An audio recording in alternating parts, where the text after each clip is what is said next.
All right, my clock says it's 8:30. Shall we get started?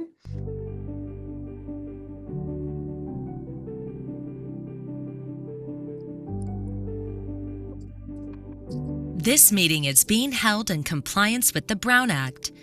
SCAG offices are open for members of the public to attend and participate in person. Instructions for providing public comment have been provided in advance and are also included in the agenda packet. If a member of this body is attending remotely but is not at a location specified on the agenda, they may observe and comment as a member of the public, but may not participate in any member discussion or voting of this body. For all members participating remotely, please ensure your microphone is muted when not in use. Please state your name during deliberations and whether making a motion or offering a second. Any voting member or member of the public calling into this meeting by telephone can press *6 to mute and unmute. All telephone participants should identify themselves prior to speaking. SCAG encourages all members of the public to participate in its meetings. We are committed to holding meetings accessible to people with disabilities. For members of the public requiring ADA accommodation, please call 213-236-1895. SCAG offers free interpretation services for members of the public needing information in another language. Please call 213-236-1895.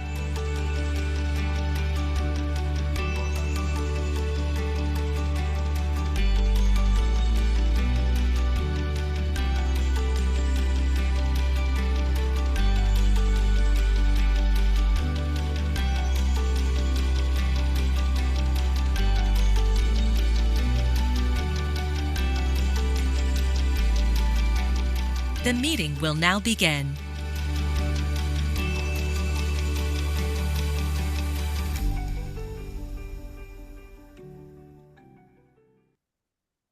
Well, good morning, everybody. Happy almost Thanksgiving. Good to see everyone today. Before we get started, I just want to let folks know who are members of this committee, who are voting members and who wish to speak, that when you log on, you get a little pop-up menu that says join as panelist.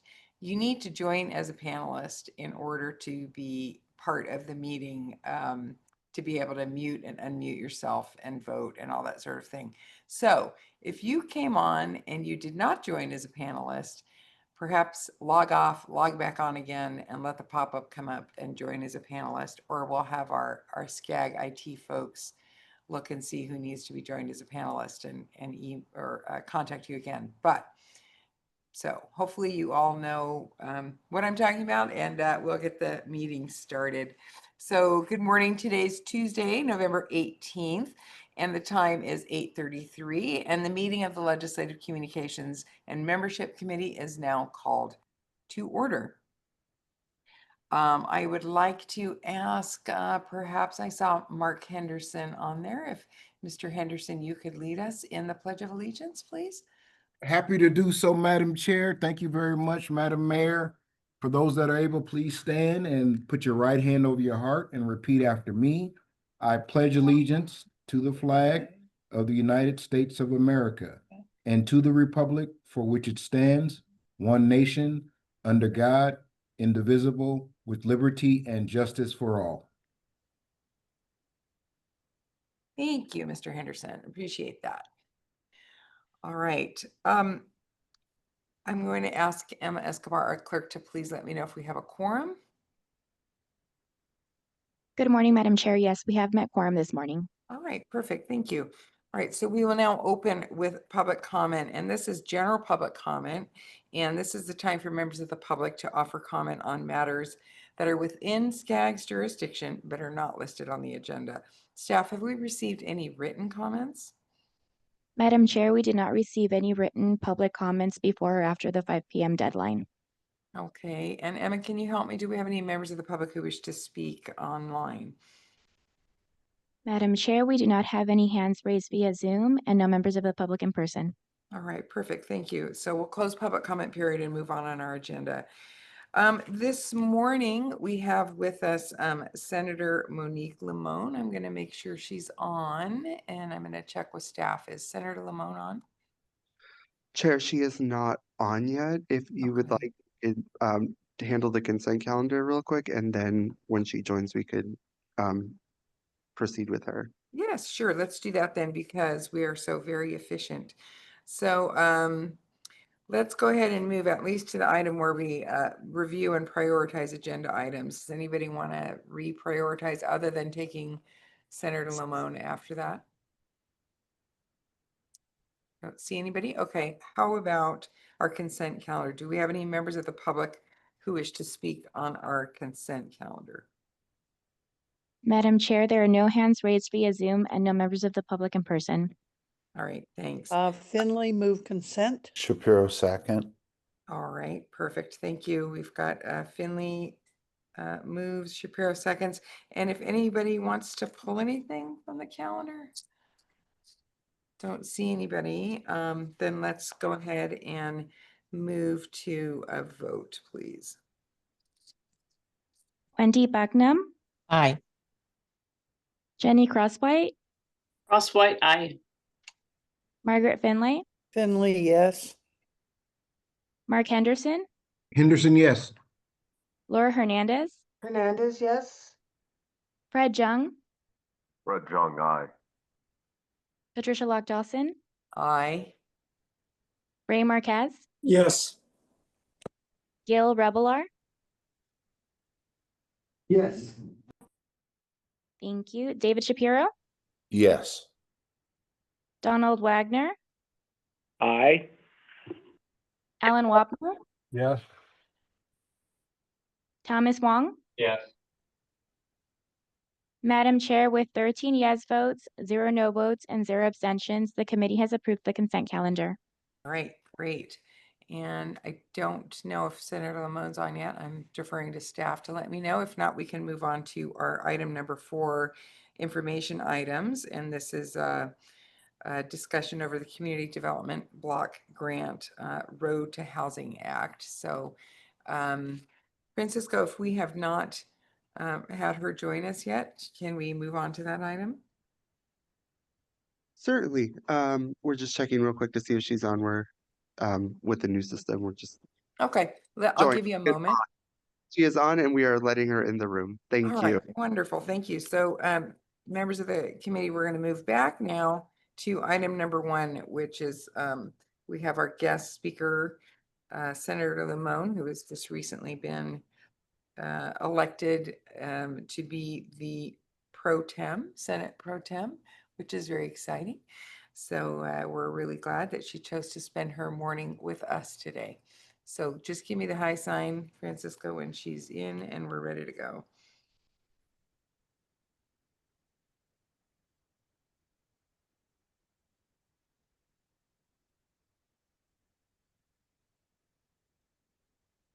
She was in, and then she disappeared. If you could give us, sorry. That's okay.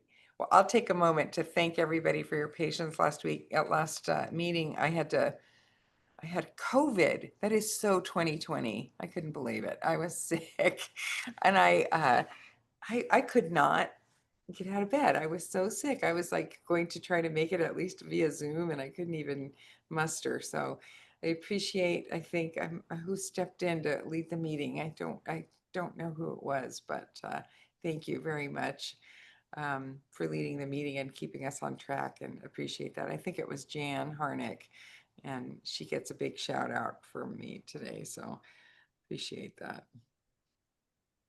Patricia, I just have to let you know, in looking at you right now, you look like you're a judge in your chambers because of what you're wearing and the flags behind you. It's like, wow, she's got her judge's robes on. Nope, just a blazer, but it looks like one. So I know I am that. I don't know if that's a compliment or a No, it is. It definitely is a compliment. It just no, means you look very judge-like. judgy wedgy. So oh my gosh, thanks, I appreciate it, and I hope everybody's healthy and well. And I don't know, I was just going to say, I also just got back from Rio de Janeiro last week. I was there with 300 mayors from all over the world. So we were talking about climate and sustainability and, you know, economic development in the face of different challenges we have internationally. So it was a really fantastic meeting, I have to say. It was a great trip. So Chair, she is not on. The next item is a staff item, so we can move forward with that, and then we could okay, talking the second the senator joins, and then restart that item. yeah, let's go ahead. Do we need to open public comment for that item? I think so, right? Is it the block grant? Madam Chair, there are no hands raised via Zoom and no members of the public in person. Okay, great. And I think this is David. Angel's going to lead us in this one. And David, if you wouldn't mind, if Senator Lamone comes on, we can just pause and come back to it.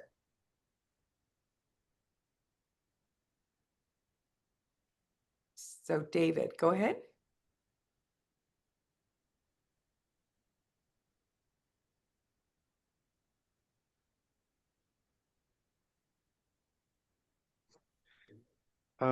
Great. Good morning, Chair and members of the committee.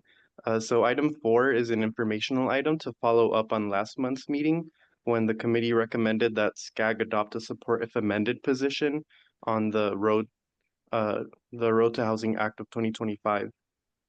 So just as a quick refresher, this legislation would implement a bipartisan package of 27 previously introduced bills, as well as 13 new proposals for a total of 40 provisions that are aimed at increasing housing supply and affordability by reforming and funding existing programs and guidelines, as well as creating entirely new programs under the U.S. Department of Housing and Urban Development. Since then, the Regional Council unanimously approved this recommendation. Oh, okay. The senator is in. I'm sorry to interrupt. No David. worries. Well, Sorry you get bumped, David. Apologies, David. Hello, Senator. Hello, Senator Lamone. I'm Patricia Lock Dawson. I'm the chair of the committee, and I just want to welcome you this morning. And apologies for the problems with the Zoom. Glad It's you're okay. with It us. worked as a participant, so I'm glad I got in. Okay, great. And we can hear you fine, and you look great. So thank you for joining us. Just let me give a quick introduction to the group about you, and we're going to give you the floor. But so just for those of you that don't know, Senate President Pro Tem Monique Lamone is with us this morning. She was elected to the Senate in November of 2020 and represents the 21st Senate District, which includes Santa Barbara County and parts of Ventura and San Luis Obispo. So before the state Senate, she served in the Assembly from 2016 to 2020. And before we hand it over, I really just wanted to give you my personal congratulations. That's a big deal. And we're very excited to have you at the helm. I mean, we were very well with Pro Tem McGuire, but we're happy to have a new face to work with. And we're honored to have you join us this morning on your first day, I think, right? In your new role. Is this your first day? Yesterday was my first day, but yeah. Well, please, everybody, welcome Senator Monique Lamone, Senator Pro Tem. So we will give the floor to you, Senator Lamone, and we will take questions at the end, and I will just turn it over to you. Thanks. Well, thank you so much for having me. Sorry for the little hiccup this morning. I want to just thank you all for the work that you do. It's been great to be able to work with you really over the last 9 years. I've been in the legislature 9 years. I was in the Assembly 4 years, in the Senate 5 years, and now I'm stepping into this new leadership role. I just stepped into this new leadership role, so I'm really grateful for my caucus. I'm grateful for the House for allowing me to serve in this role, and and really electing me to serve in this role.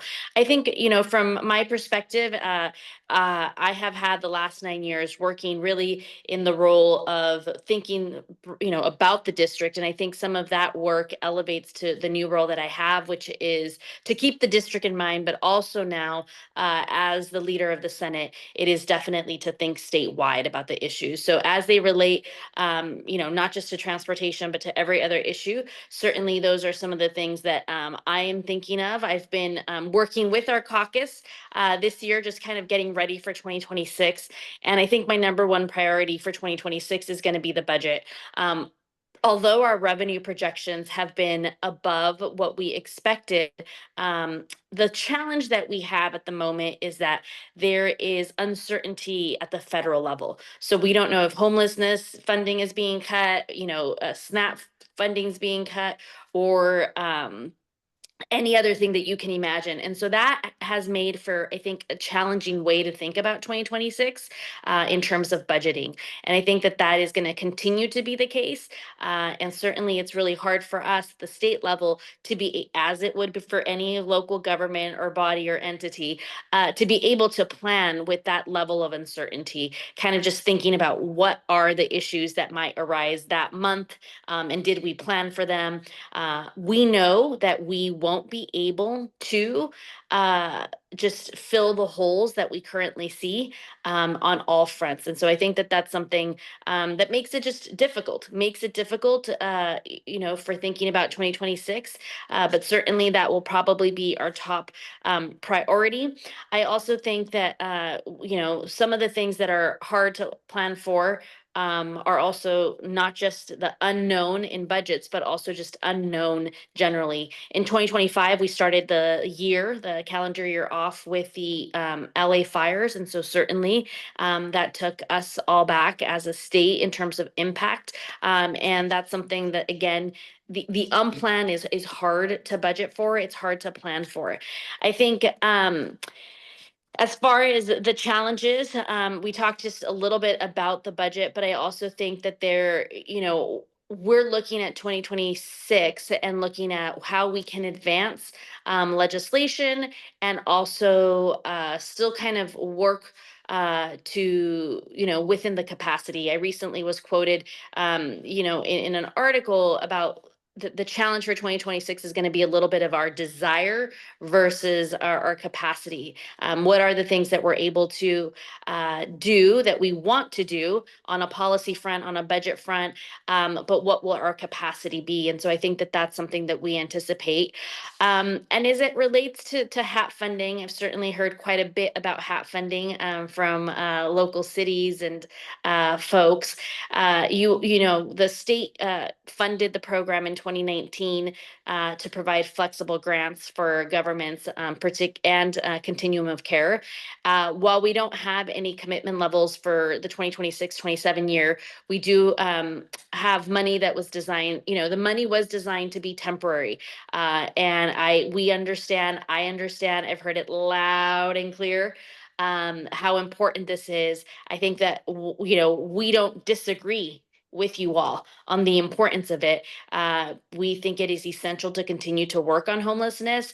The challenge was that it was designed as temporary. And so that is where one of our challenges will arise. I know that, we have a lot of local governments who continue to, really push for that. And so we'll work through that to see what the 2026-27 budget looks like, but that is definitely going to be a challenge in terms of trying to determine how we create a longer program that was really designed just to be temporary. And I think that from the legislative perspective, we're still not at a place where we think that we can make it a permanent program. So just that's a little bit about what is happening with me, with the state. And I thank you all for your work. Like I said, I've proud to be part to represent one of the counties that's I represent 3 counties: San Luis Obispo, Santa Barbara, and Ventura County. So to represent county that is part of SCAG. So thank you. Thank you, Senator Lamone. And, we have this fantastic group of mayors and city council members and county supervisors on the call with us this morning. And this is our legislative committee, so this is very topical, very interesting to us just to hear what your priorities are. And I would like to ask our group if any of you have any questions for Senator DeLamone. And if you could just raise your hand, I will call on you. And please identify yourself when you are called on. Give it just a second for folks. And if not, I have a question for you. I think one of the things that's really big for SCAG, which I think you know already, is we've I just want to put in some plug for some of SCAG priorities. And we are, the REAP money also was kind of a one-time thing, which has now turned into multiple times. So that's something we're going to come back for. But we wanted to really thank you last year, you and your colleagues, for supporting us on that. But Riverside received a $500,000 grant to deliver and develop prototype plans for medium-sized housing units. So that was a big deal for us in infill areas of our city. So we are addressing the most pressing issue of our time, which is housing, and not, that's the other side to homelessness. So I just wanted to get your thoughts on the possibility of getting funding for another REAP type program coming this year from the discretionary allotment and the Cap and Invest Fund, if you think that's even doable. So I think it will be difficult. Nothing is ever, impossible, but I do think it will be difficult to start a new program or a new source of funding in the coming year. I think just in part to where the budget's at. We will be in a deficit, although our quarterly projections are above what we, were projected. So that's a good thing. But we will still be, I think, in a deficit. So nothing is impossible, but I do think it will be very difficult. I also think that the other challenge is that every single, there are so many entities that are asking for kind of temporary fill in, the gap on a lot of fronts. I think that is going to make it very difficult.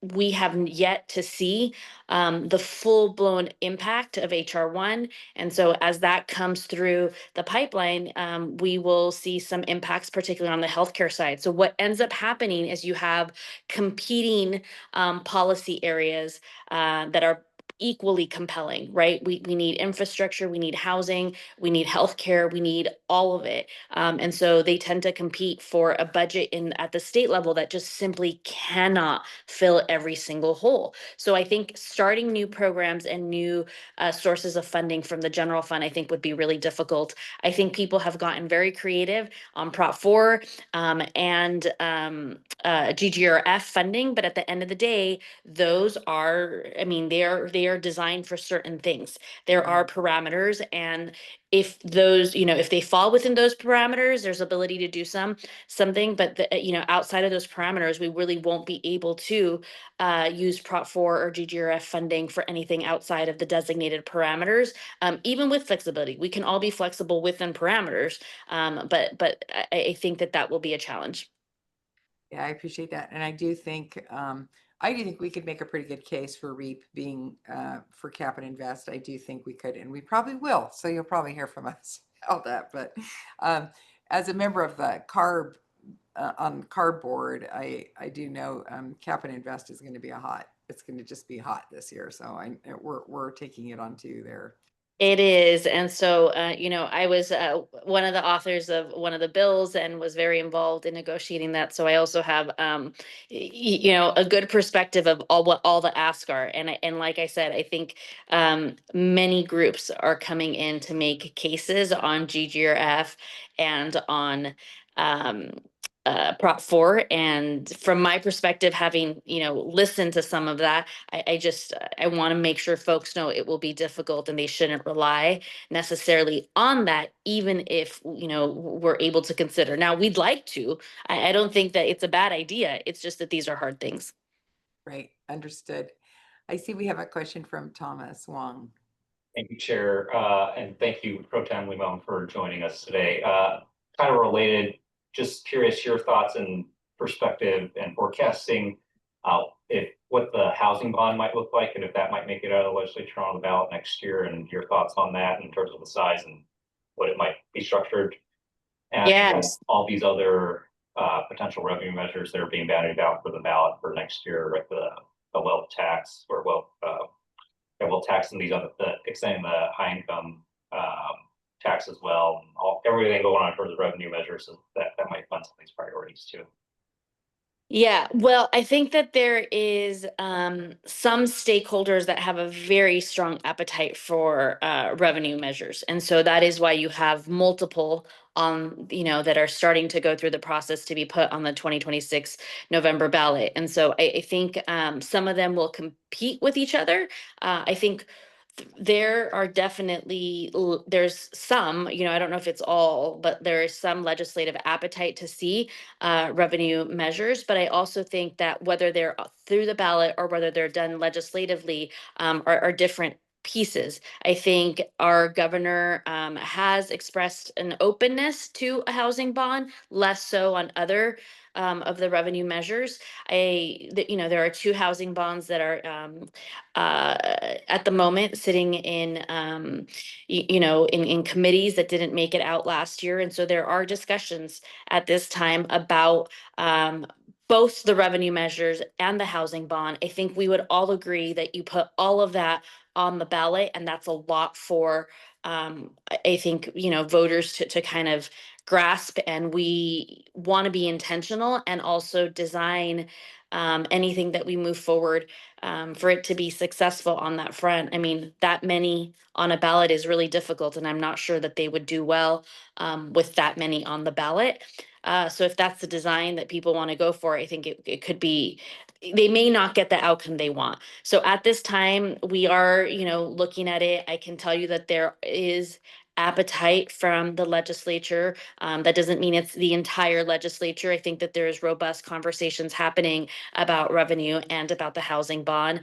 But I do think that you will see more on that in the month of January. This is the beginning of a 2-year cycle. So in January, some of the bills that you may not have seen that made it out are likely to also have a chance of, kind of being reviewed to see what their outcome is for the 2026 year. So I think you'll hear more.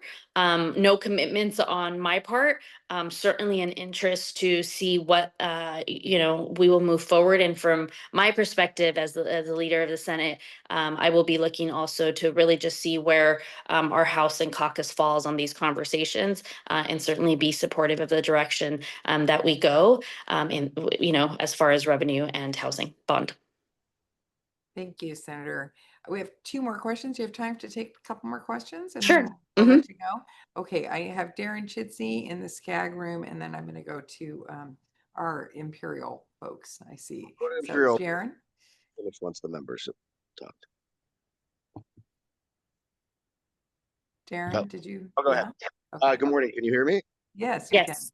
Okay. Well, good morning, and Pro Tem, congratulations on your new role. We look forward to working with you. I'm Darren Chitsey. I'm the Deputy Executive Director here at SCAG. While we have you, I just want to highlight a couple other things that SCAG's been working on, really. One outside of the legislative arena, and one that we hope will certainly be a priority next year in Sacramento.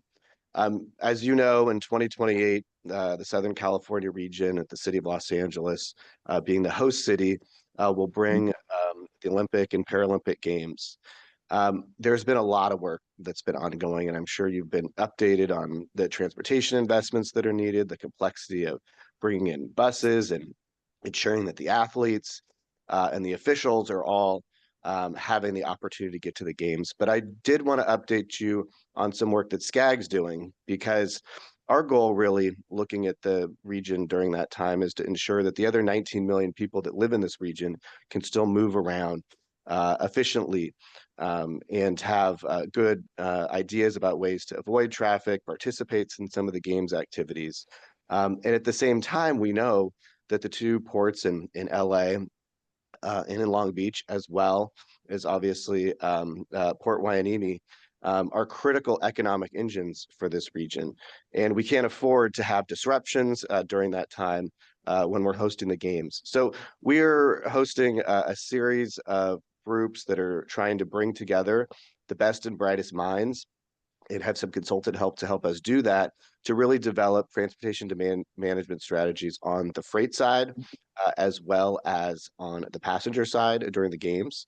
And so we just wanted to put that on your radar. And if you're ever interested, we're happy to brief you in more detail about what that work looks like.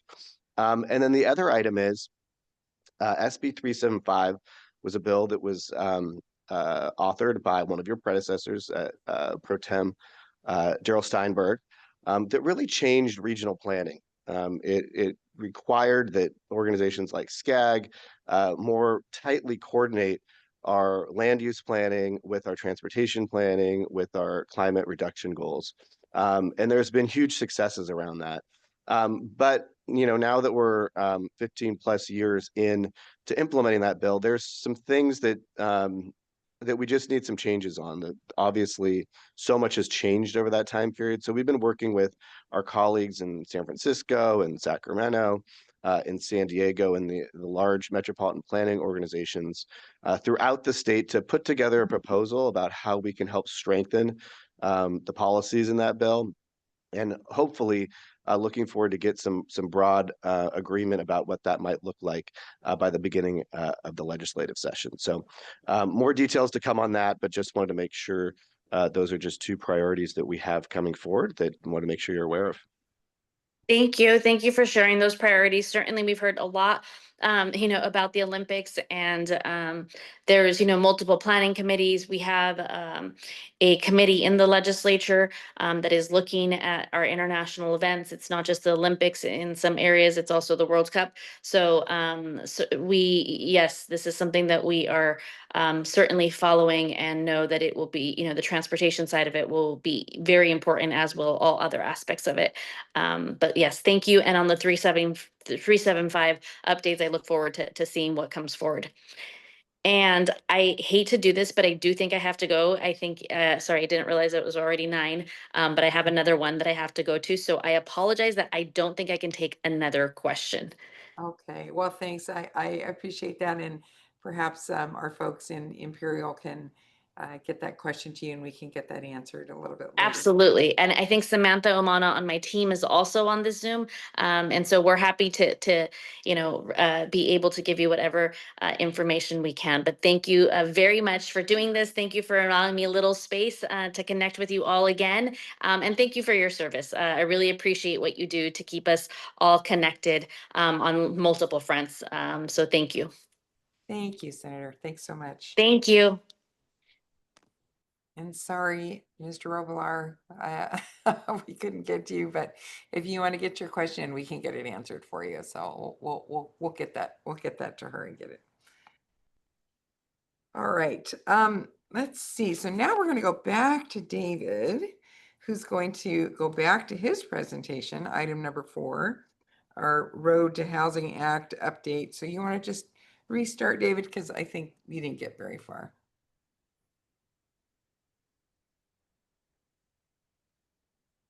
Of course, I'm happy to restart that item. So good morning, Chair and members of the committee. Item 4 is an informational item to follow up on last month's meeting when the committee recommended that SCAG adopt a support if amended position on the Road to Housing Act. So this legislation would implement a bipartisan package of 27 previously introduced bills and 13 new proposals, totaling 40 provisions aimed at increasing housing supply and improving affordability by reforming and funding existing programs and guidelines, as well as creating entirely new programs under the U.S. Department of Housing and Urban Development. The Regional Council unanimously approved this recommendation at its November 6th meeting as part of the consent calendar. And the purpose of this item is to follow up specifically on some concerns that members expressed last meeting about a provision in the Road to Housing Act, the Build Now Act provision, which would adjust Community Block Development Grant or CDBG allocations to local jurisdictions based on their housing growth improvement rate. The recommendation forwarded by the LCMC to the Regional Council directed staff to support the bill while collaborating with stakeholders to amend this provision. And before providing a refresher on how the Build Now Act provision works, I wanted to note that during my initial review for last month's meeting, I had misinterpreted some of the details that I shared during my verbal update. And so upon a more thorough review of the bill text, I confirm that the details now reflected in the November LCMC staff report are correct. And I would like to apologize for the error and provide an updated explanation of the provision. So now getting into the provision itself, it would implement a pilot program to reduce a jurisdiction CDB allocation by 10% if its housing growth rate over the last 10 years is below the median growth rate among all CDB eligible jurisdictions, excluding outliers.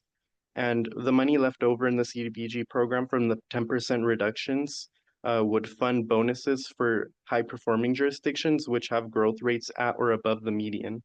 And the bonuses would be calculated based on a jurisdiction's share of total housing units among all the bonus eligible jurisdictions. As I noted in the report, the provision would have certain exclusions for jurisdictions to participate in the pilot, meaning that they would neither be eligible for the bonus nor having their CDB allocation reduced.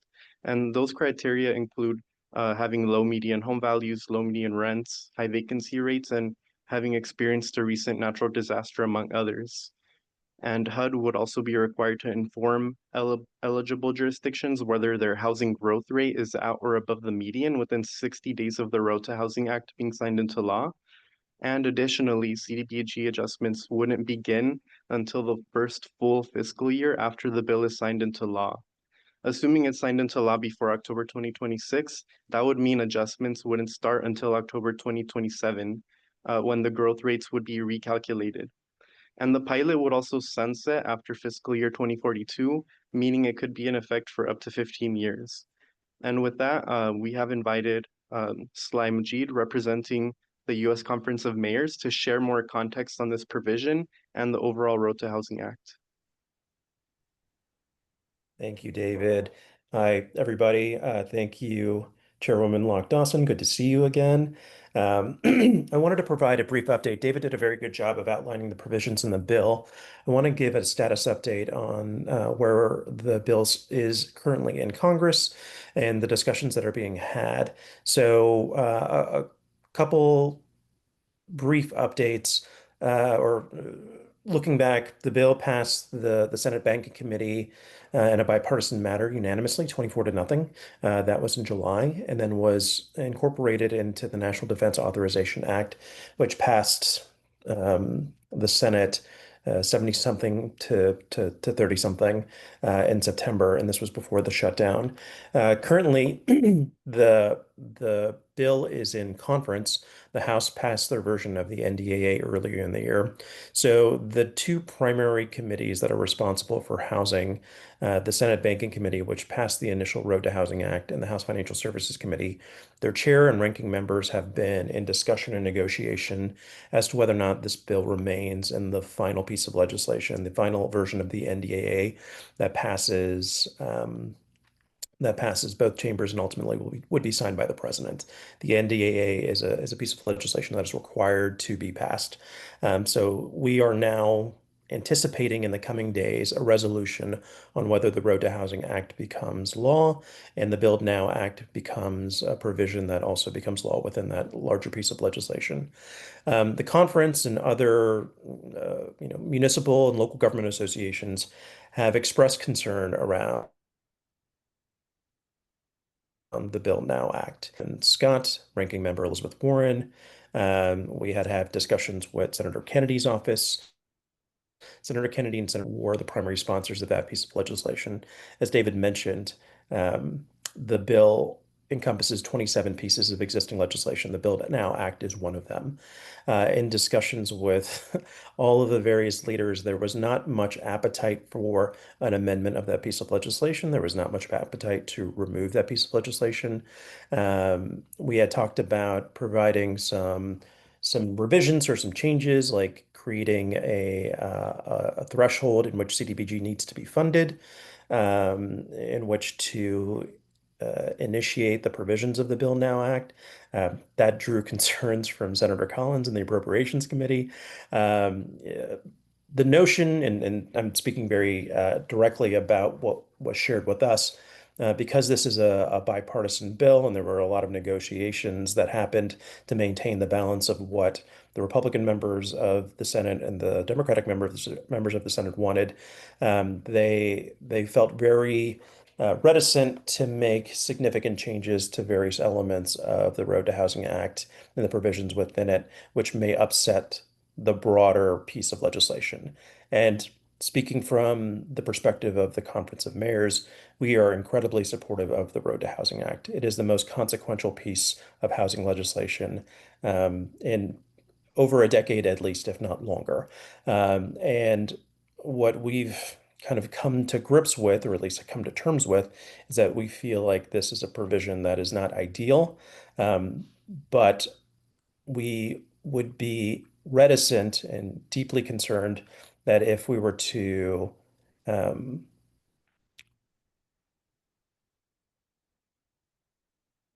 provide a Road to Housing Act could be defeated. We don't want to do that. We don't want to let perfect be the enemy of the good, or in this case, the very good. So what we are hearing is that if this does get included in the NDA, this provision will be included. It will likely not be amended.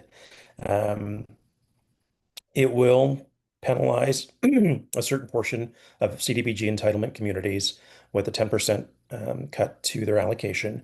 It will incentivize or provide a bonus to a corresponding number of entitlement communities with an increase based on their housing production. While we've had broad concern, it hasn't been a groundswell that said, from our members that have said, please, find a way to eliminate this provision and or let the Road to Housing Act die in the wake of doing that. I think generally we have found that folks are willing to live with it if the Road to Housing Act can move forward. It is not our favorite. It's not something that we have been supportive of, but that's the lay of the land. We will likely know in the coming days if there have been any revisions or changes from the House Financial Services Committee, whether it's Chairman French Hill of Arkansas or Ranking Member Maxine Waters, who I'm sure many of you are familiar with. We are in communications with both sides of the Congress, both on the House and Senate side, and monitoring the situation. As of late, people feel optimistic, so we'll see how things go. But from a political perspective, that's the update that we have currently, and I'm happy to answer any questions. Thank you. David, did you have anything else to add before we turn to questions? No, I'm also available to answer any questions. Okay. Thanks, Sly. It is good to see you. Appreciate it. I know this has been a long-term, I mean, we've been fighting for this at the conference for a while, so it is encouraging that it's actually being considered. And like you said, it's don't want to make the perfect the enemy of the very good here. So I think we'd all like to see this get passed, but I don't want to sink it either. So let me see. We've got a question from Wendy Bucknam. I like to always kick it off. Thank you so much for the presentation, both of you. And one of my questions was answered. So just a follow up, when there's a determination made that there's going to be bonus given to another jurisdiction, can you tell me who is in that jurisdiction? Is it everybody across the United States, or is it California, or is it regions? Which one of you could maybe help me with that?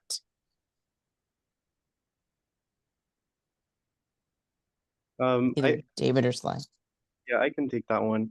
Okay. So when determining which jurisdictions are going to be eligible for a bonus, Mm-hmm. they're going to make the calculation of a jurisdiction's housing growth improvement rate over the past decade. And then excluding outliers, they're going to figure out what the median is. And whoever is above that amongst all CDBG eligible jurisdictions will be eligible for that bonus, and whoever is below would get the 10% reduction. But that calculation would be nationwide, and it would Okay. it would exclude jurisdictions that don't get a direct allocation from CDBG, and also, as I mentioned, those exclusion criteria for jurisdictions that are struggling in their housing, they would also be excluded from the pilot and also therefore excluded from that calculation, but it would be a nationwide calculation. And so so distribution would not be anything that is within, it'll be nationwide distribution of the excess funds is how I'm hearing it. Correct? So the redistribution, if I'm understanding your question correctly, it would be distributed nationwide. So Okay.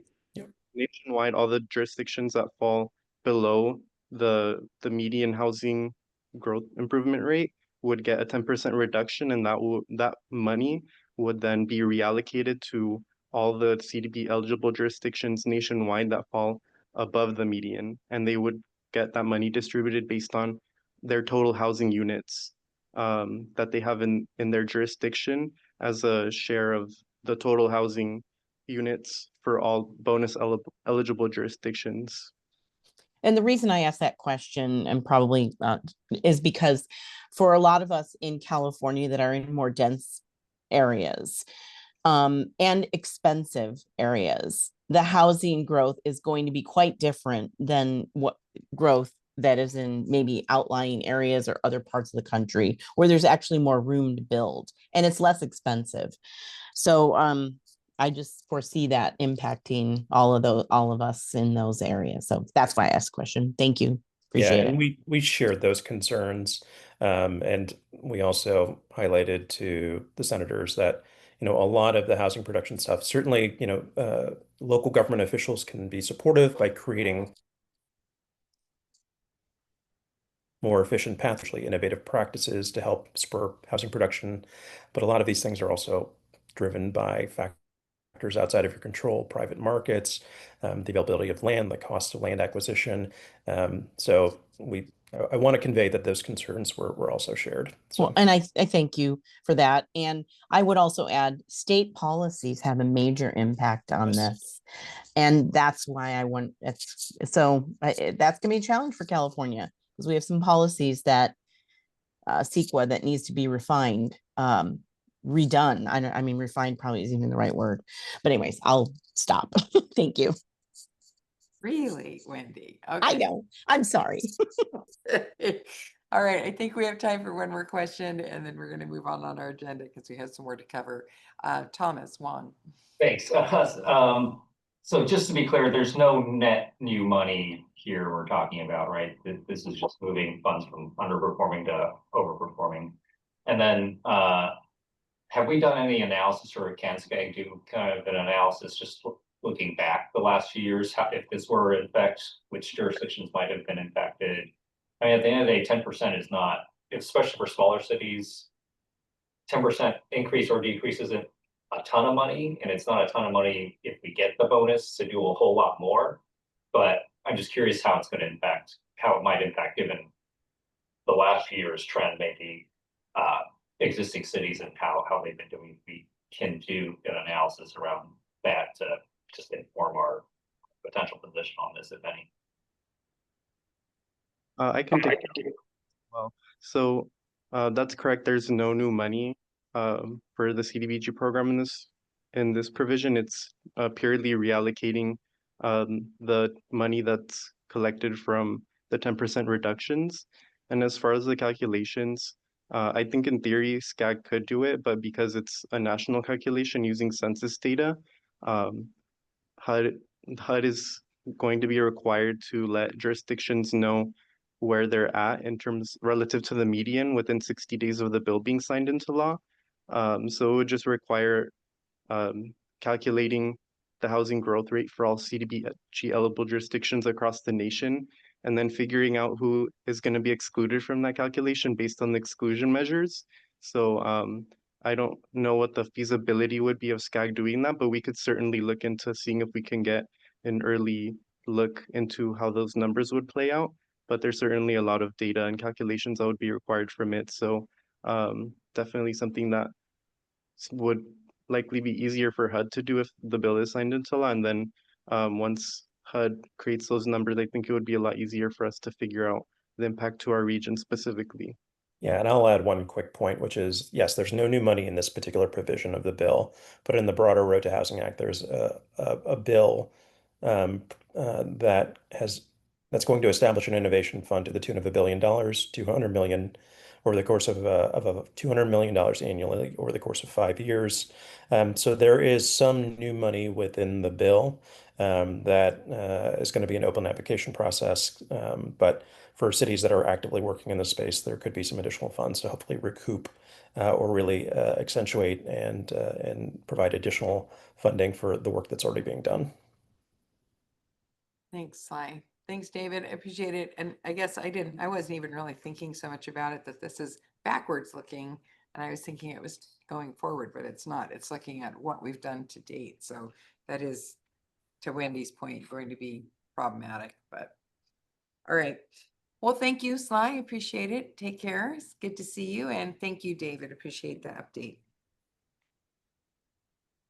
All right.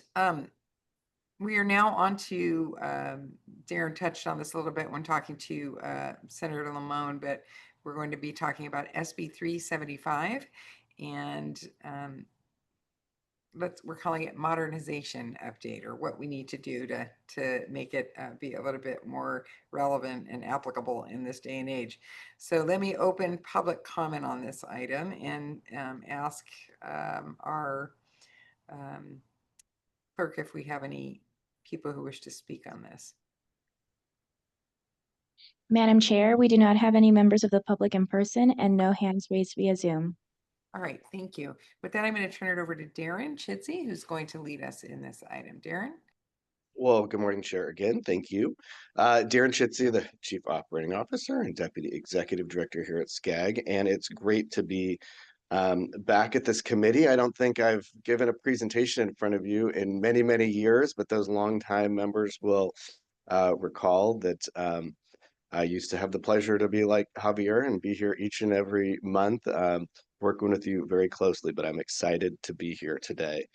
I wanted to talk today about SB 375 modernization. And I know you've all heard SB 375 and you understand what the Sustainable Community Strategy is, but I just wanted to go back in time a little bit because I think it's important to understand where we were in 2008 when this bill was passed, and really where we are today and how much has changed. In 2008, SCAG's role as a metropolitan planning organization was very focused on transportation. We have long had responsibilities to do the regional transportation plan. Certainly, core to that was understanding how cities and counties were growing and changing, and understanding how air quality impacts with the transportation projects were continuing to improve air quality over time. But it was limited in the relationship that we had with our cities and really understanding what future growth might or could look like. Yes, we did the regional housing needs assessment during that era, but it was never quite as coordinated into a comprehensive plan as it is now. So the idea, certainly post AB 32 and the state having new emphasis on looking at a variety of ways to reduce greenhouse gases throughout the state, put forward this idea that metropolitan planning organizations, and there's 18 in the state of California, would be responsible not just to look at criteria air pollutants as part of their regional transportation plans, but how are we reducing greenhouse gas emissions on a per capita basis over that time. There was nuances to that. We weren't looking at collectively all the GHG emissions in the region. It was particularly about light duty vehicles, but there was a great interest in what this would mean. And I say that because it was the first time that SCAG had kind of a role more directly in working with cities on future land use projections.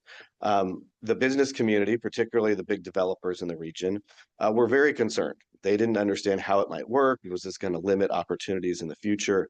And so one of the great benefits of the bill was not just the comprehensive planning that SCAG was able to do to put together a long-range, real complete vision for the region, but it forced us in a new way to work with stakeholders throughout the region. Some of those are our member cities and really beefing up and understanding our local input process, but also engaging with the business community. And we created a group called the Global Land Use and Economic Council that met just yesterday that brought together business voices into our planning cycle. And so, over the last 15 years, we've seen these plans become more robust, more meaningful, and really give more credibility to SCAG as an agency and the work that and value regional planning has in the state. And I think you've seen that because we've certainly been rewarded over that time by understanding how the state and federal resources can come through metropolitan planning organizations to really identify what are the priorities in the region and how do we deliver those resources to the members in the region that are trying to move forward those policies as best as possible. But also a lot has changed in the last 15 years. 2008 is when the bill was signed. You might remember 2007, I think, is when the iPhone came out. And think about how much that's changed how we travel, right? This was pre-Uber. This is definitely pre-Waymo. We travel differently. We think about our neighborhoods differently. We have certainly computers to look up local coffee shops or wherever is in the neighborhood that we are. And so we, as the metropolitan planning organization throughout the state, thought it was important to kind of take that step back and say, how can we make this bill better in the future? One of the things that has happened during that time too is that it's become what we would call an overly technical exercise. The goal was certainly to look at over the long range horizon, understand how with different policy choices made in the region, we can achieve different benefits around the economy, around climate, around mobility. And that's turned into an exercise that has become very challenging when we turn our plan over to the Air Resources Board, and something that's supposed to take a couple months can take up to a year to move through the process of evaluating. And again, the Air Resources Board does amazing work and certainly has had a lot of great benefits throughout the state in terms of air quality. However, long-range transportation planning is different than the regulatory nature of air quality controls they're used to working with. So there's always just been kind of a little bit of a different language being spoken, and I think that's complicated the issue. So not just to complain, we, as the big four MPOs in the state last year, decided it was time to really have some good conversations with state agencies, the Air Resources Board, the California Transportation Commission, as well as HCD, to think about how do we change this. And so we had a series of kind of staff level meetings over the course of, I think, about 6-7 months. And unfortunately, we just didn't make the progress that we had hoped. Many of the state agencies felt they were constrained by the law, that it was beyond just kind of internal regulatory changes that they could make. And so that led us to look a little bit bigger as to how we might come forward with some legislative solutions to improve SB 375. No, so we kind of ran through this portion of it. So as we looked at what is modernizing SB 375 look like, it really kind of fell into real 3 key areas. One is to further improve the process integrity. We talked a little bit about this already, but CARB's target setting methodology, we've always, questioned to some degree. The first go around, there was a very robust group called the Regional Target Advisory Committee that brought a lot of transparency and understanding as to how the targets were being set. The last couple rounds, we've questioned exactly where the numbers were coming from and how it's relating to our work in the region. So that's certainly a key point, is better transparency and understanding. So we know what it is we're trying to meet. And on top of that, and not to get too technical, is there's a lot of technical methodology that gets adopted by the Air Resources Board in between those target settings, and how they choose to adjust one metric over another can have a tremendous impact in our ability to meet those targets. So that creates kind of a constantly moving goalpost that has been timely and challenging to manage, although we have been able to meet that throughout the course of this process. Also align state planning goals and policies. We know that the state has a variety of policies on housing that we support and are proud to support in the SCAG region, on transportation, on how we're improving mobility and air quality issues. But how do those all really fit together in the plan? We find as we're doing a comprehensive plan that there's kind of opportunities between the different state agencies to better coordinate and understand how these all work together. One is certainly ARENA. How do we better integrate the SCS and ARENA? And we have a proposal to do that, and I know we'll talk about that a little bit more. In prioritizing resources to implement the SCS, right about the time that the SB 375 was passed and we started implementing it was at the same time that redevelopment authorities went away. So traditionally, that would have been a key tool for cities to bring forward and more vibrant communities and invest in sustainable community strategies. There have been, light replacements to that, and certainly in recent years, we've seen programs like REAP bring some of those funding opportunities back to communities to move forward important projects, but certainly not enough and not as coordinated as we would like to see. Prioritizing state funding for key implementation strategies. There are other transportation funds. There's programs like the Affordable Housing Sustainable Communities program that are not completely aligned with SCS implementation. And so I think there's opportunities that we've all seen to improve that and really look at supporting greenhouse gas reducing projects even under an APS. That's something that has been hotly debated amongst our colleagues throughout the state. But should a region not be able to meet their target, should they then really be penalized and have less of an ability to make improvements that will be positive from a climate perspective in the future? So we've had these discussions with CalCog, who's our state agency, our state trade association, with the Metropolitan Transportation Commission, which is the Bay Area, San Diego Association of Governments, as well as SCAG, Sacramento Council of Governments.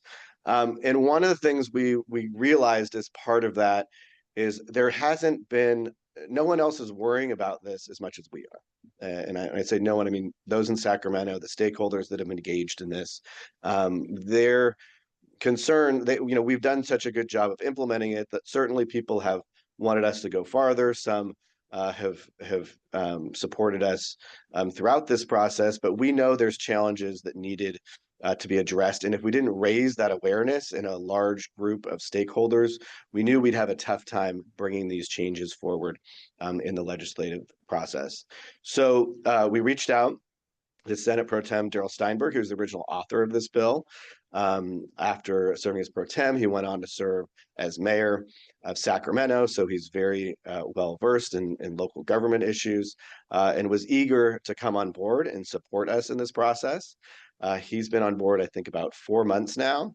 And through that time, his responsibility is, and again, he's not serving as a lobbyist, he's serving as really a facilitator to set a big table to bring together the building community, the business community, trades, the environmental community, those in the MPO planning world, and pretty much anyone that's interested under kind of one umbrella to understand where are people seeing, the successes of SB 375 and how can we make improvements to that and get some broad buy-in as we're working through this. So he's hosted several workshops over the last couple of months. There is another one tomorrow in Sacramento. We're kind of hoping that is the last of these big workshops, and from there we move into more specific legislative proposals, but I think we'll see how far we get tomorrow before we say that. So here we are on the LCMC presentation today. Bill introductions are February, so we have a couple months. to really think about, are we ready to do this? What does the legislation look like? What are the specific asks we have? And many of those discussions are still ongoing. So that's just a quick update on what we've been working on. I forgot to mention at the beginning, we did start talking about this at the EAC retreat this year. Staff had identified this as something that was likely to become a challenge. And so we did spend some time in June briefing the EAC on this item and the importance that it'll have to the work that we do over the long run. But glad we're able to come here today and make sure the LCMC was equally as aware as where we are. So happy to answer any questions. Great, thank you, Darren. Let me see. I see your screen is still up, so I'm trying to get back to see who's got a hand up at all. If anybody has any questions for Darren. I see Wendy. I waited. I was seeing if somebody else would ask. Listen, girl, I'm just so glad you raised that hand so fast. All right, let's Okay. have a question from Wendy. Darren, this is just a logistics question.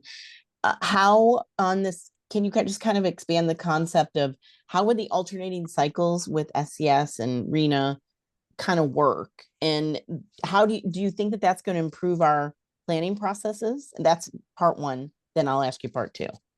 Okay. The answer to the second part of that is absolutely. So okay. Yeah. One of the things that we have, the farther we've gone along and the more SCSs we've created, we were realizing that a 4-year cycle, there's not nearly enough time to measure and track improvements. So as soon as we're done, we're going back at it, we're doing it again. And if you were to extend that cycle to every 8 years, we would certainly, and I'm sure there'd be, whether it be biannually or some sort of milestone check-in throughout there that might be needed, but we would be able to track that progress and really demonstrate when the next plan comes, the progress that's been made, and then what we would propose to do in the timeline around that. RENA, as we know, is an 8-year cycle. The last time we did the plan, just a couple of years ago, we did RENA and the SCS at the same time, and there, were challenges around that because we certainly are putting forward the housing numbers at the same time we're adopting the growth forecast for the plan, and there's not time to fully sync up those two different policy actions in the state. So we think by going to an alternating cycle, where you would do RENA, and then 4 years later do the SCS, that would then better to fully integrate the types of changes that have happened in the local jurisdictions through the RENA process into the next SCS, and then kind of build on that over time, that we would greatly improve not just, I'd say, the transparency around the process, because there's only so many stakeholders in the region, and having our housing stakeholders and then those that are focused on SCS all working the same time.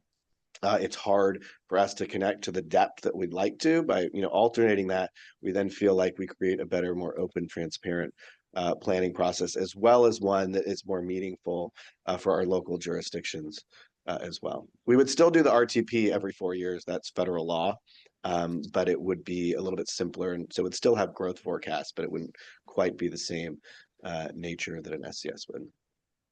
So what do you anticipate the timing that it would affect the SCAG region? Because we have our SCS and RENA coming up in 28. So would it be after the 28 Connect SoCal plan that any legislative changes would apply? I'm guessing. Yeah, to continue to move forward under current law. I mean, I think our hope would be that the SCS would get pushed off to 2032. Okay. Next time we do the SCS.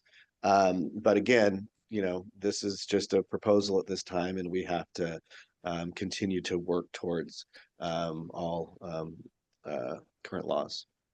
Yes, thank you. Great, thanks. Time for one more question. Jenny Crosswhite. Yeah, just to Wendy asked a couple of my questions already, but what I do want to make is, I think, just more of a comment, is part of what we're going to really need to do is tell the story, right? Because there's a lot of competing interests the legislature, just like we just heard, is focused on, healthcare and food and shelter and infrastructure issues. So how do we relate the things that they're focusing on to what we're trying to get to? And so I think as we move forward, if it does go in this cycle, it'll be important that we're able to tell not just the short term, but then the long term, like what benefit is there? So it's not just like, oh, well, you don't want to, so we wouldn't want it to come across as like, oh, you just don't want to work that hard, right? Like what benefit is there to the state in if we don't have to do that every 4 years? Maybe some of that money can go towards the implementation or, but just being really clear in how we tell that story so that they know why they should care about something they can come across as, oh, this is a planning thing, so really make sure that it's clear why we're asking for the change. Yeah, that's a great point. That's been a concern from the beginning, is we don't want to look like we're not trying. We're trying to make it easier. That's certainly not the goal here. We're trying to make it better and strengthen it, and have a greater impact in the region for sure. All right, thanks. I love that, Jenny. It's kind of more the positive and what's in it for me kind of thing for the state so that they don't kind of zone out. That's a really good point. Appreciate it. All right, thank you, Darren. Good to have you back with us in this different role. All right, we're going to move on our agenda. We are now at item number 6, our 2026 policy priorities. Look ahead. Let me see if we have any members of the public who wish to speak on this item. Madam Chair, we do not have any raised hands via Zoom and no members of the public in person wishing to speak. All right, thank you, Emma. All right, I'm going to call on Francisco Barajas to please lead us through this item. Francisco. Thank you so much. Good morning, Chair and members of the committee. I have the privilege of giving the fun presentation to close out our year. Some of you may have already heard this song and dance, but I really just wanted to quickly go over what we have to look forward to this coming year in terms of potential state and federal advocacy priorities that we'll be bringing forward to the LCMC so that it's top of mind as you're, attending your holiday celebrations this coming season. I've heard nothing fills the lull in conversation around the Thanksgiving dinner table like Rena. So with that, let's jump ahead to the next slide. Okay, before we jump ahead, I just wanted to take a look back on this slide. You can see several numbers providing a high-level overview of where the legislature ended up in terms of bills signed and passed and which failed and whatnot. What I wanted to draw your attention to is the bill introduction limit. For the current two-year 2025-26 legislative session, all legislators were limited to just 35 bills total each. For the Senate, this is 5 fewer than last session, and in the Assembly, this is 15 bills fewer than last session. And so it'll be interesting to see what impact, if any, having fewer legislative vehicles will have on policy focus areas this coming year, on top of the overarching concerns we just heard this morning regarding the state budget. Next slide, please. Looking ahead, I just want to quickly draw your attention once again to SB 375, which Darren just provided a presentation on, just to put it into context against the backdrop of other things that we're focusing on. So I'm not going to dwell too much more on this. Next slide, please. In addition to SB 375, we anticipate advocacy for continued investments in the REAP program to be another top priority for SCAG this coming year. The REAP 1 and 2 programs have had such a tremendous impact on our region's ability to implement the sustainable community strategy. And so we look forward to seeing this continue. Leaving no stone unturned, we will continue to uplift the important REAP program in conversations about state budget priorities, the CAP Invest program, and other opportunities that present themselves. As the Pro Tem noted, this will be a tough budget year, but Mayor Locke Dawson is correct. She will absolutely be hearing from us on how the REAP program is directly related to GHG emission reduction. And then just a quick note, in case you haven't seen it yet, a round 2 notice of funding availability was just released yesterday.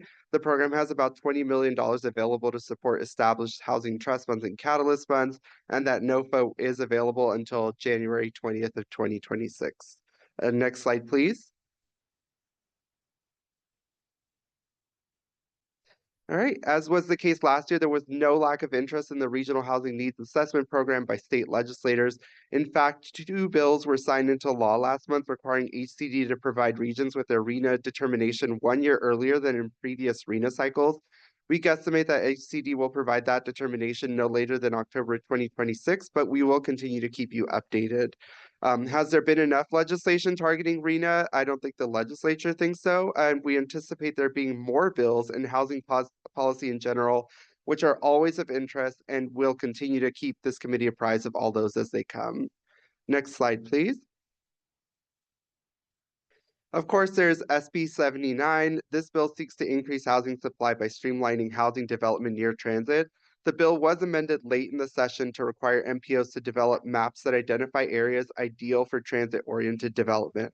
Unfortunately, due to the last-minute nature of these amendments, SCAG was unable to assess potential impacts and provide adequate feedback before the bill was passed out of the legislature. As a result, the bill is not without its issues. For example, the bill speaks to passenger rail stations, but that provides no legal definition for what that means. Because of this and other ambiguities, we are hearing that we can expect a cleanup bill on SB 79 this next legislative year. SCAG leadership and expertise will definitely be needed on that, and we will continue to provide updates to this committee.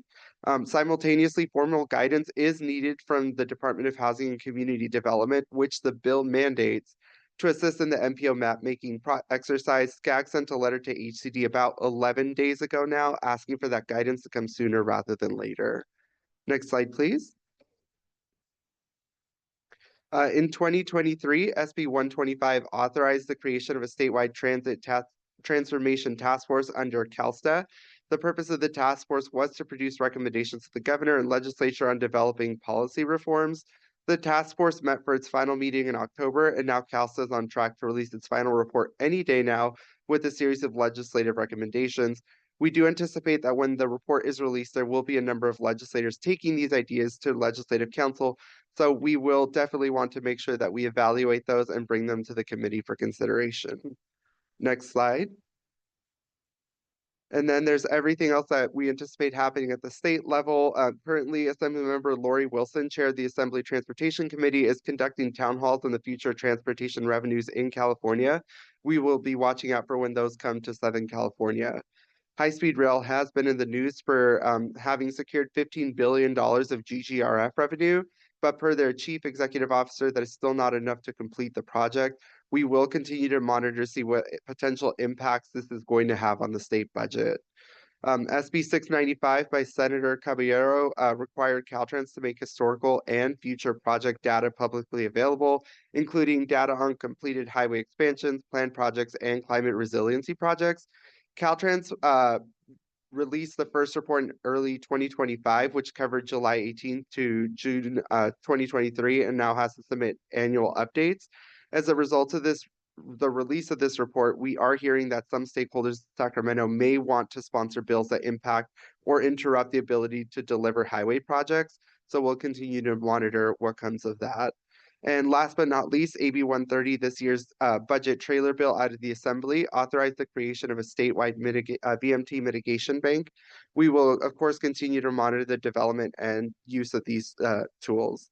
And while these are not going to be our top legislative priorities, we did want to highlight them for situational awareness and context as we approach Sacramento on SB 375 reform, REAP, and any other priorities that may pop up.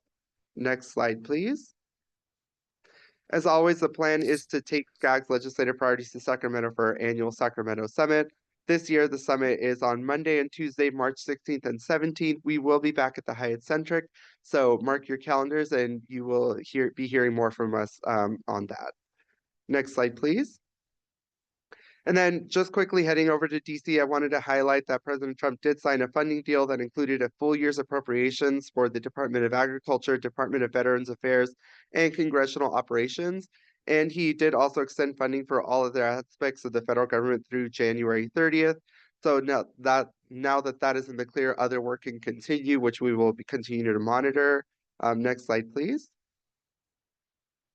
So secondary to having annual appropriations for our transportation program, SCAG's top priority in Washington continues to be advocating for our region's interest in the once every 5-year surface transportation policy bill. This is the bill that authorizes all transportation programs that touch the surface of the earth, including freight, bike, and pedestrian programs, highways, etc. The current iteration of this policy is the IIJA, which is set to expire on September 30th of next year. Senate Environment and Public Works Committee Chairman Shelley Moore Capito from West Virginia has said that her committee is still working to meet a self-imposed end-of-year goal to draft the Surface Transportation Policy Bill. House T&I Committee Chairman Stan Graves from Missouri suggested that the House will not advance a reauthorization bill until early spring of 2026 due to the impact of the government shutdown on that chamber. Regardless, SCAG will continue to advocate for the priority programs and project delivery efficiencies approved by this committee, including metropolitan planning, SCBG CMAC, and Safe Streets and Roads for All, among others. Next slide, please. In addition, you may have heard of a little thing of the Olympics that are coming to the SCAG region. For our part, SCAG is leading a work stream on freight and passenger transportation demand management. From a lobbying perspective, I anticipate SCAG to continue to uplift all of the region's appropriations asks to support the 2028 games and leave a lasting legacy on the region. Next slide, please. We do take these federal priorities to DC as often as we can, and especially for our annual Hill Lobby Day and the California Transportation Congressional Reception that we host in partnership with the Bay Area's Metropolitan Transportation Commission. Pictured here is President Cindy Allen and our Executive Director Kome Ajise with Congressmember Rick Larson, the ranking member of the House T&I Committee at last year's reception. We anticipate this trip to be in May of this coming year, but it depends on the congressional calendar. The House calendar was just released a few moments ago, so late in breaking, and we are still waiting for the Senate. So more to come from that. And next slide, please. And with that, I'm happy to take any questions. And that's concludes my presentation. All right, thank you, Francisco. We have a few minutes if anybody has any questions for Francisco. All right, thanks, Francisco. Appreciate that. We are going to move on our agenda. And I think before we have any remaining agenda items, are there any members of the public who want to comment on any of the final three remaining items? Chair's update, government public affairs, division update, future agenda items or announcements? Madam Chair, there are no hands raised via Zoom and no members of the public in person wishing to speak. All right, thank you very much. Just real quick, my chair's update. I just want to let you all know, I think many of you may know that I chair the California Big City Mayors Coalition, which is the top 13 cities by population within the state. And in October, we held our very first ever, under my leadership, convening of the top 13 to develop an action agenda for the state. In absence of leadership at the federal and state level, we felt it was important for mayors to come together and sort of develop an agenda for things to get done. So in October, we convened in San Francisco. Mayor Lurie hosted us. And the only reason I'm telling you this is because I'm going to ask you what you think our number one agenda item was. Housing. Housing. So it is across the board across the country and within the state. It remains the number one priority. So we're considering supporting the housing bond. We have some concerns about that as a group, but also we are considering supporting. There's a couple other housing bills in consideration, potentially an initiative that's going to be on the ballot by Assemblymember Jackson that will create a constitutional amendment to include housing funding going forward in future budgets. So there's several things at play, and I just wanted to let you all know that the group of mayors is working on this, and I will continue to bring it back to you as we move forward. Also, I think it came up too, as a member of the California Air Resources Board, we've been working to not only look at let me see, what word do I say? Reimagining the spending of cap and invest funds. It's a whole different ballgame now with cap and invest than it used to be. So we're looking at that. And then also the SB 375, that's a concern of CARB as well. So working on that. So that's my update. That's all I have. So I'm going to move on our agenda. We're getting up close to time. And I want to call on Javiera Cartagena, please, to give us our Government and Public Affairs Division update. Thank you, Madam Chair, and your wonderful leadership of big city mayors. It was great to listen Oh, to yeah. Yeah, to be conversation. there. Yeah. You Thanks fly in for the being wall, there. very important topics for us all. We look forward to seeing you all next month at our joint policy committee meeting on Thursday, December 4th at 9:30 a.m. for our annual Southern California Economic Update, and hope to see you all in person. SCAG's panel of independent economists produces this comprehensive report, as you all know, and it's an outlook of the region's economy each year. This year's presentation will be very special because we will have an analysis of regional benefits anticipated for the 2028 Olympic and Paralympic Games with a discussion moderated by former Los Angeles Mayor Eric Garcetti. And so we look forward to you all being part of that important discussion. Regional Council member Daniel Ramos wanted me to invite this committee to a special tour of Regional Council District 65 in the high desert of San Bernardino County next Monday, November 24th. The tour will include a site visit of each of the city halls located in RC Districts 65, which includes Apple Valley, Hesperia, and Victorville. So if you're interested in joining the SCAG group, please let me know. The more the merrier, according to Member Ramos. Last but not least, there is just 1 week left to apply for a Future Leaders Initiative, which is a 6-month civic leadership program designed to empower the next generation of civic leaders, planning professionals, and change makers in Southern California. You should have received our newsletter today with the information, so please help us share this important program with your constituents. That concludes my report, Madam Chair. Thank you.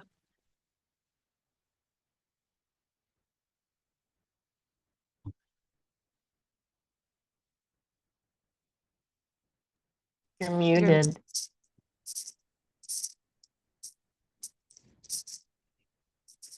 You're muted, Mayor. Dang, that was so 2020. Sorry. Thank you. And thanks, Javier. Anybody have any questions for Javiera? Okay. All right. Thank Wendy. Okay, now you're muted. There you go. You're muted, Wendy.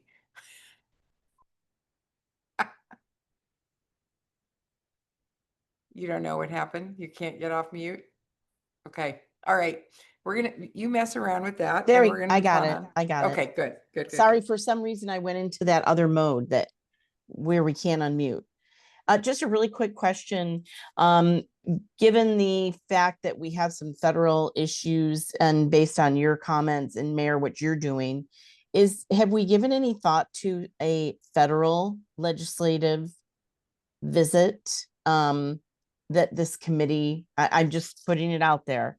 I've been wondering about that because we are, there's issues that have come up relative to transportation, the Olympics, etc. I wonder if that's something we could think about. And I know we don't probably have an answer, but I put it out there. Thanks, Winnie. And we do go, I think, in for the transportation aspect of it, but I'm going to ask Kevin to clarify on our visits to DC. Yeah, thank you, Madam Chair. I'm happy to answer that question for Member Buckham. SCAG does have an annual lobby day that we do in Washington, D.C. We do that in partnership with the Metropolitan Transportation Commission. SCAG and MTC sponsor an annual congressional reception, and then while we're there, we build out a Hill Lobby Day and meet with members of our federal delegation and strategic members of the administration. That is usually in May when there are not global pandemics. And so we were happy to do that last year and the year before. The footprint of that trip is a little bit smaller. It's usually the leadership of the LCMC and the board officers. And the reason for that is because of the sheer cost. The nightly hotel rate in Washington, D.C. is about 3 times a night of what it is in Sacramento. And so that's our factor. But we're always looking for ways to improve our programs. And so if anyone has a strong desire or a strong interest in participating in something like that, then please let us know and we'll see what we can figure out. I may be, so, but I leave that up to others to determine, and we can discuss that. Thank you. Thanks, Kevin. I appreciate that. And I've been chair of this committee now. I think this is my 3rd time and I've never gone. So I would love to go, but I think it has never worked with my schedule. I think is my problem. So I appreciate that. Okay, so let's move on our agenda real quick. Future agenda items. Does anybody have any suggestions for future agendas that they'd like to see us cover? Besides coming back with all the legislation that we talked about today and updates on that. Tricia, yeah, this is Margaret. Yeah, hi, yes, yes. Is that something that we could have? I know we had someone come to the regional council meeting, Secretary of Transportation. But is this something that maybe after the first of the year, we could hear about high-speed rail from them and what kind of, let's face it, things are getting changed almost hourly coming from the feds. See where they think that's going for starting in 2026, because clearly now they're at least 5 years behind on building. And so if we could, maybe get an update on that, I would appreciate it. Okay. Kevin, Francisco, make note of that, please. Yeah, absolutely. And we'll be, through the chair, happy to figure that out. I wonder if in talking with Comey, if that might be something that he wants to bring to the Transportation Committee, or are we thinking about advocacy relating to high-speed rail, like the budget play, GGRF, the $15 billion that Francisco mentioned that they were able to secure for the project. So we happy to brainstorm on that and to make sure that we get that presentation to the best location. Okay, thanks. All right. We'll come back, Margaret, and at least let you know where that lands. So Okay, good. Thank you. yeah. David Shapiro. Hi, good morning, and thank you. We had a Veterans Day event, and we were pleased to have Ben Allen, Senator Ben Allen. He had offered to come to SCAG to speak, but maybe this is the more appropriate venue, the group for him to speak in front of would be about issues with insurance, state insurance issues, which obviously he nothing to do with his election, but he's been working on it. We've been working on it with him for about 5 years since we do our rotation, my last term as mayor. So I don't know if this is the appropriate group or regional council or not at all. So just thought I'd mention it. He offered. I'd love to have him come talk to us. I mean, when we went up and did our advocacy day, if y'all remember, we met with Commissioner Laura to talk specifically about this. So again, I'm throwing it back at Kevin, Francisco, Javiera, whoever wants to take that on. Maybe we could get him on just to come give us an update on that. Absolutely. Senator Allen is always a popular figure here at SCAG, so we'll add him to the list. Yes, he's good. All right, I think that's all. I see anybody has any hands up. So, well, happy Thanksgiving, everybody. I hope you all have a warm and wonderful week next week, spent with family, friends, and eating lots of delicious food. And we will see you all. I think we are dark in December. So our next meeting is going to be Tuesday, January 20th. And we'll see you then. And we're adjourned. Thanks, everyone. Happy Thanksgiving.